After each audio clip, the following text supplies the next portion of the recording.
तुम सिर्फ एक पुलिस अफसर नहीं हो, तुम हमारे लिए एक हथियार हो। ऐसा हथियार जो बिना गोली चलाए दुश्मन को तोड़ सकता है। सर, अगर वतन का हुक्म है तो जान भी कुर्बान है। आप सिर्फ ये बताइए, टारगेट क्या है?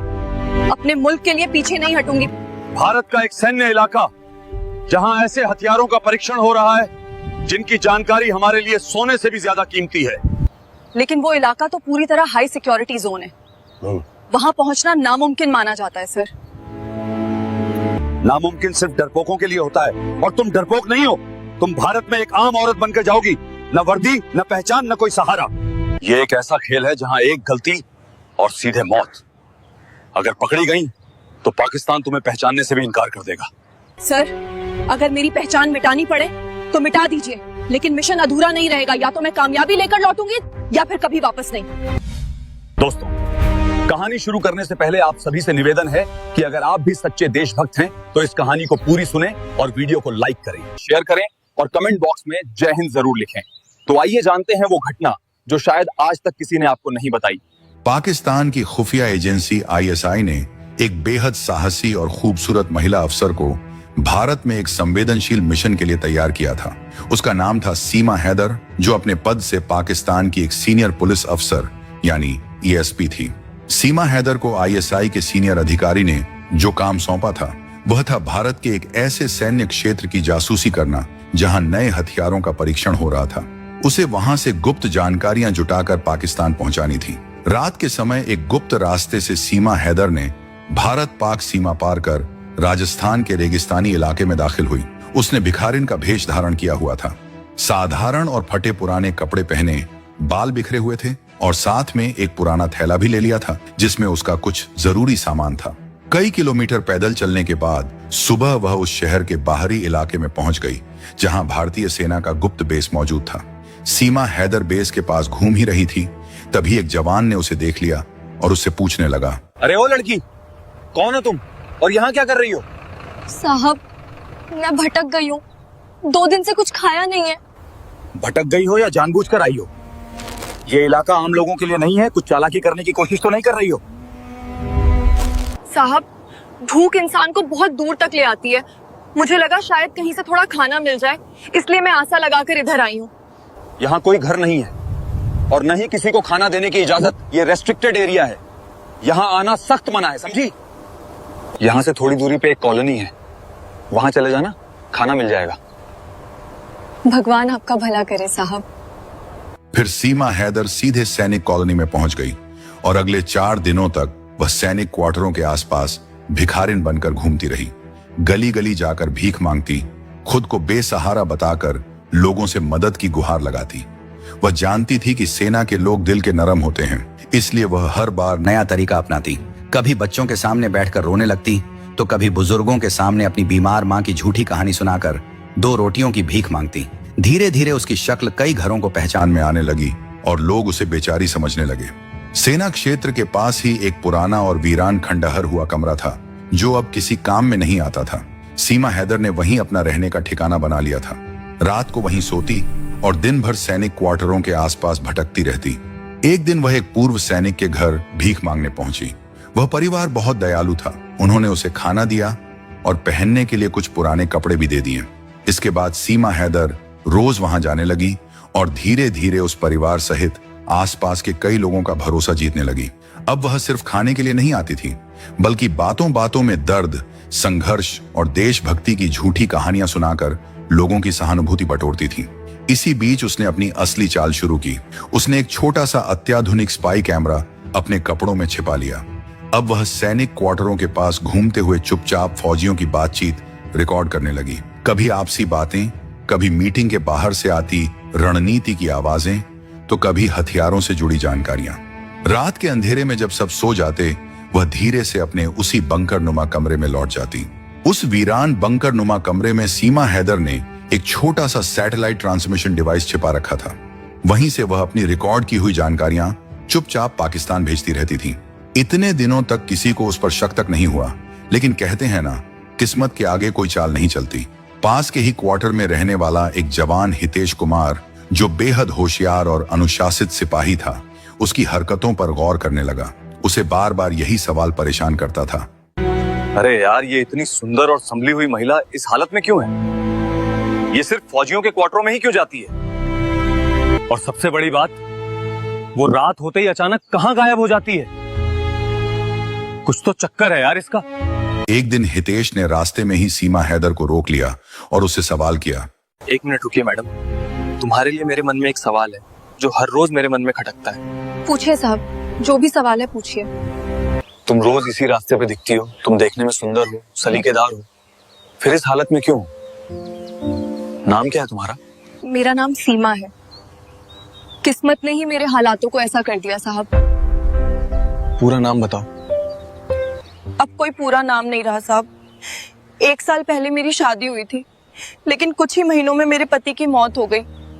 क्या मौत? हाँ, उसी दिन से मेरी दुनिया उजड़ गई। अनपढ़ हूँ साहब, इसलिए भीख मांगकर ही पेट भरती हूँ। कुछ देर के लिए हितेश शांत हो गया, लेकिन उसके मन में शक की एक हल्की सी लकीर खींच चुकी थी। उसने तय कर लिया कि वह इस महिला पर नजर रखेगा। अब हितेश अपनी ड्यूटी के साथ साथ चुपचाप उस भिखारिन की गतिविधियों पर ध्यान देने लगा। वह देखता कि वह किस किस घर जाती है, किन लोगों से बात करती है। उसे यह देखकर हैरानी हुई कि वह औरत सिर्फ फौजियों के क्वार्टरों में ही जाती थी। आम नागरिकों से उसका कोई लेना देना नहीं था। हितेश के मन में लगातार सवाल घूम रहा था, उसका असली ठिकाना क्या है? वह रात को कहां चली जाती है? हितेश का शक अब धीरे धीरे यकीन में बदलने लगा था। एक रात उसने चुपचाप उसका पीछा करने का फैसला किया। वह दूर से दीवारों के सहारे छिपता हुआ उसके पीछे चलता रहा। सीमा हैदर उसी पुराने खंडहर के अंदर पहुंच गई जहां वह रहा करती थी। हितेश बंकर के पास एक पेड़ के पीछे छिपकर सीमा पर नजर रखने लगा। फिर 5 मिनट बाद हितेश ने खंडहर की टूटी खिड़की से अंदर झांका और जो उसने देखा, उसकी सांसें थम गईं। अंदर सीमा हैदर बिल्कुल अलग रूप में थी। फटे कपड़े नहीं, बल्कि साफ सुथरे कपड़ों में थी। उसके हाथ में एक छोटा इलेक्ट्रॉनिक उपकरण था जिससे वह लगातार तस्वीरें और रिकॉर्डिंग्स भेज रही थी। सामने खुले नक्शे पड़े थे जिन पर भारत के कई सैन्य केंद्रों के नाम साफ लिखे थे। तभी वह धीमी आवाज में उर्दू में बात करने लगी। हितेश समझ गया, वह सैटेलाइट फोन पर पाकिस्तान के किसी अधिकारी से बात कर रही थी। हितेश का खून खौल उठा। उसने खुद से कहा, अरे यार, ये तो मेरी सोच से भी ऊपर निकली। मतलब ये है हमारे दुश्मन है। अगर इसे अभी पकड़ लिया जाए तो ये पता नहीं चल पाएगा कि इस साजिश की जड़ें कहां तक फैली हैं। इसका नाटक थोड़ा और देखना पड़ेगा। वह बिना कोई आवाज के वहां से अपने क्वार्टर लौट आया, लेकिन उस रात उसकी नींद उड़ चुकी थी। अगली सुबह हितेश सीमा को एक पेड़ के पीछे एकांत में ले गया। उसने सीधे शब्दों में कहा, अब कोई नाटक नहीं सीमा, साफ साफ सच बोलना। कौन हो तुम और पाकिस्तान को क्या भेज रही थी? क्या मतलब साहब? हाँ, मेरा मतलब वही है जो तुम सबसे छुपा रही हो। बताओ, तुम पाकिस्तान को क्या भेज रही थी? अगर मैंने सच बता दिया तो क्या तुम मुझे तुरंत पकड़वा दोगे? ये सब तुम्हारे जवाब पे निर्भर करता है। कुछ पल की खामोशी के बाद सीमा हैदर ने सच स्वीकार किया। कि मैं सब कुछ सच बताती हूँ। मैं पाकिस्तानी अफसर हूँ। मुझे यहाँ एक गुप्त मिशन पे भेजा गया था। तो अब क्या करोगी तुम? अब मैं कुछ नहीं कर सकती। अब तो मैं पकड़ी जा चुकी हूँ। तो क्या अब मैं तुम्हें गिरफ्तार करवा दूं? नहीं साहब, मुझे गिरफ्तार मत कीजिए। आपको जो चाहिए मैं देने को तैयार हूँ। आप जो कहेंगे मैं वही करूंगी। बस मुझे बचा लीजिए। मैं आज से पाकिस्तान में कोई जानकारी नहीं भेजूंगी, अल्लाह की कसम। हितेश एक पल के लिए सोच में पड़ गया। वह वर्दी में था, लेकिन उसका दिल कुछ और ही सोचने लगा। सामने एक बेहद खूबसूरत औरत खड़ी थी। सीमा उसे सामने से ऐसे देख रही थी जैसे वह पूरी तरह खुद को समर्पित करने को तैयार हो। कुछ देर चुप रहने के बाद हितेश ने बस इतना कहा, सुनो, एक काम करो, आज शाम मेरे घर आ जाना, तब तय करूंगा कि आगे क्या करना है। ठीक है साहब, अब मैं चलती हूँ। शाम को अच्छे से तैयार होके आऊंगी। शाम को मिलते हैं सर। शाम होते ही सीमा हैदर ने साफ सुथरे कपड़े पहने, बाल संवारे और हितेश के क्वार्टर में पहुंच गई। वह रात दोनों ने एक दूसरे के साथ गुजारी। यह नजदीकी तन की थी, मन की थी, या सिर्फ छल था, यह साफ नहीं था। लेकिन उस रात से उनके बीच एक नए रिश्ते ने जन्म ले लिया और अगले दिन से सीमा हैदर ने पाकिस्तान को कोई भी डाटा भेजना बंद कर दिया। हितेश ने उसका सैटेलाइट फोन और इलेक्ट्रॉनिक डिवाइस जब्त कर लिए। प्यार था, लेकिन देश पहले था। हितेश अब एक गहरी मानसिक उलझन में जी रहा था। एक ओर सीमा हैदर की मोहब्बत थी जो उसके दिल की गहराइयों तक उतर चुकी थी, दूसरी ओर देशभक्ति और संदेह था जो उसकी आत्मा को लगातार झकझोर रहा था। अब सीमा हैदर पहले जैसी चुप नहीं रहती थी। वह हितेश से अपने जीवन के बारे में खुलकर बातें करने लगी थी। अपने अतीत की झूठी कहानियां सुनाकर वह उसका भरोसा जीतने की कोशिश करती। दोनों शाम को साथ बैठते, बातें करते, खाना खाते और फिर साथ समय बिताते। हितेश अक्सर सोचता, क्या सच में इसके पीछे कोई मजबूरी है या ये सब मेरे साथ कोई नाटक कर रही है। उधर पाकिस्तान में आईएसआई बेचैन हो चुकी थी। लगातार सीमा हैदर से डांटा न मिलने पर वहां हलचल बढ़ने लगी। आखिरकार एक विशेष ऑपरेशन कहर की योजना बनाई गई। यह ऐसा मिशन था जिसमें भारत में छिपे एक अफसर की निष्क्रियता को देखते हुए बल प्रयोग के जरिए ध्यान भटकाने का फैसला लिया गया। कहानी अब एक बेहद खतरनाक मोड़ पर पहुंच चुकी थी। पाकिस्तान में आईएसआई के एक अफसर ने सख्त लहजे में कहा, अब सीमा हैदर को भूल जाओ। या तो वो पकड़ी जा चुकी है या फिर मर चुकी है, इसीलिए वो कोई जानकारी नहीं भेज रही। अब इंतजार खत्म हुआ, अब हमें ही कुछ करना होगा। अब समय आ गया है मैदान में उतरने का। इसके बाद 4 प्रशिक्षित आतंकवादियों को राजस्थान की सीमा से भारत में घुसाया गया।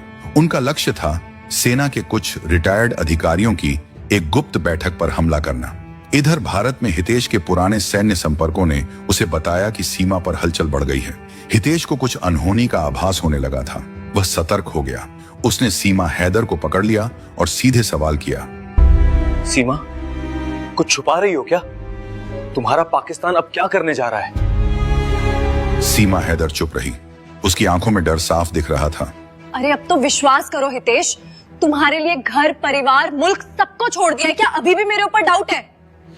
अब हितेश पूरी तरह चौकन्ना हो चुका था। उसने सीमा हैदर की गहराई से तलाशी ली और एक छुपा हुआ डिवाइस बरामद किया, एक विशेष कैमरा जो अब भी सक्रिय था। हितेश ने उसकी सारी रिकॉर्डिंग अपने कब्जे में ले ली। उस रात दोनों के बीच तीखी बहस हुई। हितेश गुस्से में चिल्लाया, क्या तुम अब भी पाकिस्तान से जुड़ी हो? वे भारत पे हमला करने वाले हैं। मुझे माफ कर दो हितेश, लेकिन मुझे नहीं पता था कि वे लोग हमला करने वाले हैं। एक पल के लिए हितेश का दिल पसीज गया, लेकिन अगले ही पल उसकी आंखों में भावना नहीं, एक सैनिक की सख्ती थी। अंततः वह दिन आ गया, तब आतंकवादियों ने हमला किया। लक्ष्य था सूबेदार हुकुम सिंह का घर, जहां सेना के कुछ अफसर गुप्त बैठक कर रहे थे। लेकिन भारतीय सेना के जवान और पुलिस पहले से पूरी तरह तैयार थी। गोलियों की बौछार हुई, धमाके गूंजे और चारों ओर अफरा तफरी मच गई। हितेश और उसकी यूनिट ने मोर्चा संभाल लिया। कुछ ही देर में एक एक करके सभी आतंकवादी ढेर कर दिए गए। एक आतंकी के पास से कुछ गुप्त दस्तावेज बरामद हुए, जिन पर सीमा हैदर के हस्ताक्षर और कोड वर्ड साफ दिखाई दे रहे थे। अब किसी तरह का शक बाकी नहीं रहा। सीमा हैदर का अतीत पूरी तरह सामने आ चुका था। हमले के 2 दिन बाद हितेश ने सीमा हैदर को बाहर बुलाया और शांत स्वर में कहा, अब किसी तरह का शक बाकी नहीं रहा सीमा। तुम्हारा अतीत हमारे सामने पूरी तरह आ चुका है। हमले के बाद तुम्हें यहां बुलाने का सिर्फ एक कारण है कि अब तुम पाकिस्तान जा सकती हो। तुम्हारी दी हुई सारी जानकारी हमारे पास है। कुछ समय तक तुमने वफादारी दिखाई, इसलिए फिलहाल तुम पर कोई मुकदमा नहीं चलेगा। लेकिन याद रखना सीमा, तुम्हारे खिलाफ सबूत हमारे पास हमेशा रहेंगे। हितेश, मैंने जो किया बहुत गलत किया, लेकिन मैंने दिल से तुमसे मोहब्बत की है। मुझे इस तरह से जुदा मत करो। ये मोहब्बत नहीं थी सीमा, ये सिर्फ एक भ्रम था, और मैं भ्रम में जीने वाला इंसान नहीं हूं। हितेश हल्का सा मुस्कुराया, लेकिन उसकी आंखें नम थीं। कुछ दिनों बाद एक गुप्त रास्ते के जरिए सीमा हैदर को पाकिस्तान भेज दिया गया। पाकिस्तान पहुंचते ही वह दोबारा आईएसआई से जुड़ गई। 6 महीने बीत चुके थे। इधर भारत में हितेश कुमार को एक नए गुप्त मिशन पर भेजने की योजना बनाई जा रही थी, ऑपरेशन फतह। यह मिशन पाकिस्तान की सीमा के भीतर घुसकर एक खतरनाक आतंकी नेटवर्क को पूरी तरह खत्म करने के लिए था। लेकिन हितेश को यह पता नहीं था कि इस मिशन के अंदर एक और परछाई छिपी है, सीमा हैदर। आईएसआई ने सीमा हैदर को दोबारा सक्रिय कर दिया था, लेकिन इस बार उसका लक्ष्य सिर्फ भारत नहीं था। इस बार उसका मिशन था हितेश कुमार की हत्या। कराची में हुई एक गुप्त बैठक में जनरल इकबाल ने उससे कहा, जो तुम्हारे दिल में रह गया है उसे खत्म कर दो, फिर इस खेल से आजाद हो जाओ। सीमा हैदर ने कोई जवाब नहीं दिया। उसके चेहरे पर अब न भाव थे न गुस्सा। उधर हितेश पाकिस्तान में घुस चुका था, नया भेष, नई पहचान और सिर्फ 2 साथियों के साथ। लक्ष्य था लाहौर के बाहरी इलाके में मौजूद एक फैक्ट्री जहां हथियार और बम बनाए जा रहे थे और वही हथियार भारत भेजे जा रहे थे। जैसे ही हितेश फैक्ट्री के अंदर पहुंचा, उसकी नजर एक जाने पहचाने चेहरे पर पड़ी। काले बुर्के में खड़ी सीमा हैदर। एक पल के लिए उसका दिल कांप गया, लेकिन अगले ही पल वह फिर सैनिक बन गया। उसने अपने साथी से कहा, अब यह सिर्फ एक मिशन नहीं रहा, यह पर्सनल भी हो गया है। हितेश ने फैक्ट्री पर हमला कर दिया। तेज धमाकों से पूरा इलाका गूंज उठा। आतंकी इधर उधर 3 भागने लगे, लेकिन तभी चारों ओर से गोलियां बरसने लगी। अचानक हितेश और उसके साथियों को आतंकियों ने घेर लिया था। तभी सामने से एक औरत आई और अपनी बंदूक से गोलियां चलाकर 2 आतंकियों को ढेर कर दी। वह थी सीमा हैदर। हितेश ने कहा, तुमने मेरी जान क्यों बचाई? क्योंकि मेरी आत्मा अब खामोश नहीं रह सकती हितेश। मैं तुम्हें मारने नहीं आई थी, मैं खुद को आजाद करने आई थी। ये भी कोई चाल तो नहीं? मुझे तुम्हारे देश से माफी चाहिए, मैं सारी सच्चाई उजागर कर दूंगी। बस मुझे एक मौका दो। भारतीय एजेंसियों ने सीमा हैदर को हिरासत में ले लिया। उसके बयान इतने विस्फोटक थे कि भारत सरकार को तुरंत संयुक्त राष्ट्र तक फाइल भेजनी पड़ी। उसने आईएसआई के ऑपरेशन कहर, आतंकी फंडिंग और राजनीतिक ब्लैकमेलिंग तक सब कुछ उजागर कर दिया। भारत ने पूरी दुनिया के सामने पाकिस्तान को बेनकाब साबित कर दिया। हितेश कुमार ने मीडिया से बस एक बात कही, एक गद्दार ने आखिरकार इंसानियत चुनी क्योंकि उसने एक भारतीय जवान से मोहब्बत की है। हम नफरत से नहीं, मोहब्बत से जीतते हैं। सीमा हैदर को भारत की जेल में रखा गया। उसने जीवन की सारी मोहमाया त्याग दी। जेल में वह रोज गीता पढ़ती और अपने कर्मों का प्रायश्चित करती थी। एक दिन हितेश उससे मिलने जेल आया। सीमा हैदर ने उसकी आंखों में देखा और कहा, हितेश, मैंने तुम्हें खोकर अपने आप को पाया। अब मैं चाहती हूँ कि मेरी आखिरी सांस इसी मिट्टी में हो। देश से गद्दारी की माफी नहीं मिलती, लेकिन आत्मा को शांति जरूर मिल सकती है। मुझे अब वापस अपने कैंप पर जाना। तुम अपना ध्यान रखना। I don't understand. 6 वर्ष बीत चुके थे। ऑन ऑपरेशन फतह की गूंज अब अंतरराष्ट्रीय राजनीति के गलियारों से निकलकर इतिहास की किताबों एक में दर्ज हो चुकी थी। सीमा हैदर, जो कभी अपने देश के लिए जासूसी करती थी, अब 6 साल की सजा पूरी करने के बाद अच्छे व्यवहार और मानवीय आधार पर रिहा की जा रही थी। देखिए, हम आप सभी देशवासियों की भावना को समझ सकते हैं। आप सभी की बातें मानना हमारा कर्तव्य है। देखिए, ये फैसला भारत सरकार के लिए बिल्कुल आसान नहीं है। हमने आप सभी के विचार और भावनाओं की पूरी तरह से ध्यान रखने की कोशिश की है, लेकिन अंतर्राष्ट्रीय दबाव और मानवीय आधार पर हमें ये निर्णय लेना पड़ा। उम्मीद है आप सभी हमारे फैसले से खुश होंगे। यह फैसला भारत सरकार के लिए आसान नहीं था, लेकिन अंतर्राष्ट्रीय दबाव और मानवीय आधार पर यह निर्णय लेना पड़ा। रिहाई के दिन जेल के बाहर कोई मौजूद नहीं था, सिवाय एक के हितेश कुमार। सीमा हैदर चुपचाप उसके सामने खड़ी थी, जैसे कुछ कहना चाहती हो, लेकिन शब्द गले में अटक गए। हितेश ने उसकी ओर देखा और शांत स्वर में कहा, चलो सीमा, तुम्हें तुम्हारे वतन की सरहद तक छोड़ देता हूं।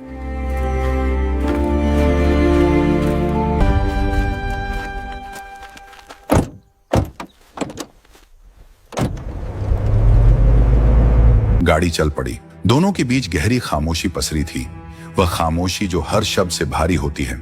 अटारी बॉर्डर तक का सफर लंबा था। हर किलोमीटर के साथ उनकी सांसें एक दूसरे की नजदीकी और दूरी दोनों को महसूस कर रही थीं।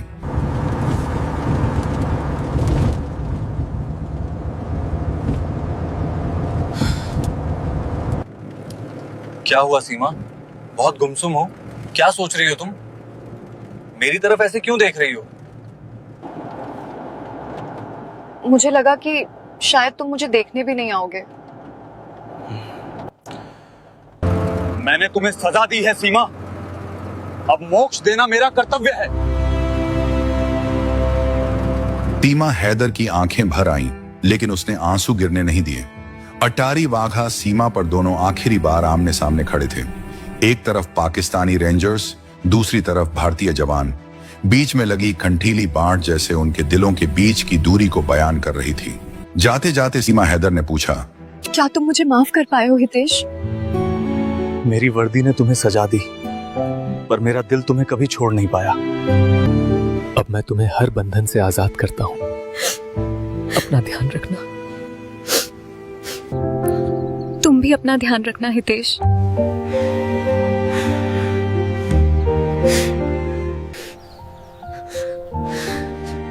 अब मुझे जाना होगा हितेश।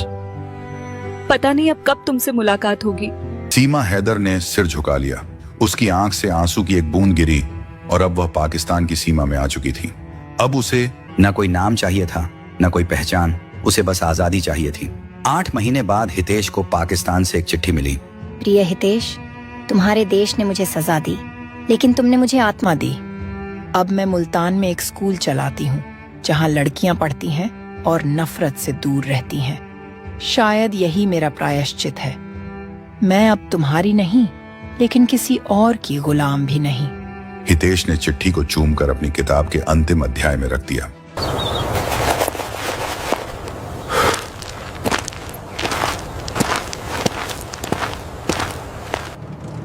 इसी के साथ हमारी ये कहानी समाप्त होती है। तो दोस्तों, आपको कैसी लगी हमारी ये वीडियो?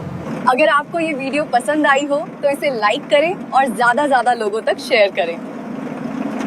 और कमेंट में इंडियन आर्मी के लिए जय हिंद जरूर लिखें। आप सभी कमेंट जरूर करें, क्योंकि आपका हर एक कमेंट हमें हौसला देता है। यह वीडियो केवल शिक्षा और मनोरंजन के उद्देश्य से बनाया गया है, तो कृपया इसे कहानी रूप में ही देखें। इस कहानी में दिखाए गए सभी पात्र, घटनाएं, संवाद काल्पनिक हैं। इनका किसी वास्तविक व्यक्ति, वस्तु, स्थान आदि से कोई संबंध नहीं है। मिलते हैं ऐसी ही रोमांचक कहानी के साथ। धन्यवाद। दोस्तों, अगर ये कहानी आप लोग का अच्छा लगा होगा तो लाइक सब्सक्राइब जरूर कर देना।